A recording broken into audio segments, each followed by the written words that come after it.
Farshala National Forensic Science University Tripura campus of Kaisa Pandani Bisingtwi Memorandum of Understanding Signature Khlaijakha Manjaka National Forensic Science University Tripura campus Director HK Hari National University Agartala ni Vice Chancellor Professor Dr. YP Singno Khoboi Kobonadong Rok Asholo National Law University Agartala ni Vice Chancellor Professor Dr.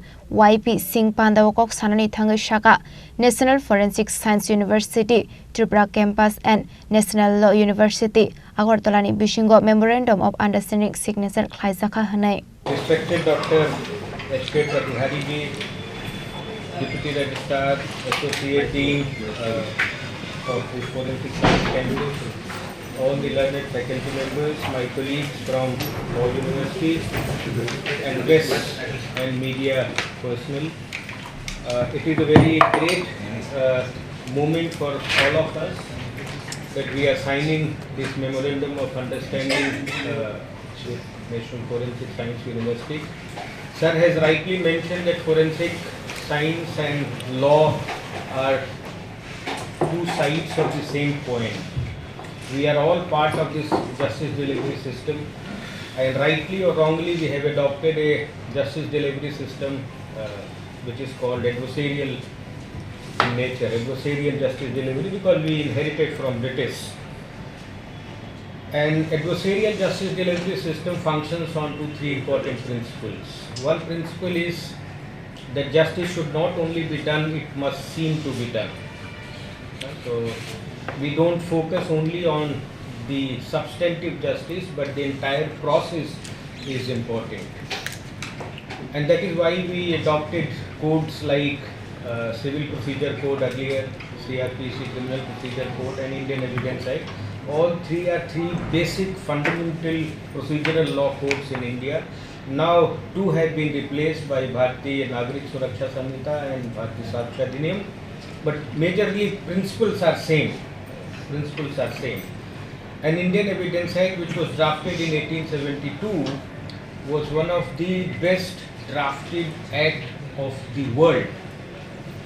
And what this law provides, that you have to collect evidences, because this is adversarial justice delivery system. And the other principle which is accepted in adversarial justice delivery system is presumption of innocence. Our constitution has also accepted presumption of innocence until proven guilty. And the rule which has been incorporated in the Indian Evidence Act and now Bharatiya Saksha Adhiniyam, that burden of proof lies, simple principle, burden of proof lies on the person, on the party who will fail if no evidence is given from either side. So in criminal case, who will lose? Burden will lie on the prosecution, because prosecution will fail if no evidence is given from any side. So, and this burden is so heavy that prosecution has to prove beyond any shadow of doubt. ऐसा नहीं कि थोड़ा सा भी doubt होगा तो court will accept. No, beyond any shadow of doubt. Civil justice delivery system may function on balance of probability, but criminal justice system, you have to remove all kinds of doubt, and that is why conviction rate is less in our country, because of this principle that beyond any shadow of doubt. And this requires lot of work for the police department, investigating agency and prosecution, because prosecution will build case on the evidences which are collected by the police. And our police has used all traditional methods.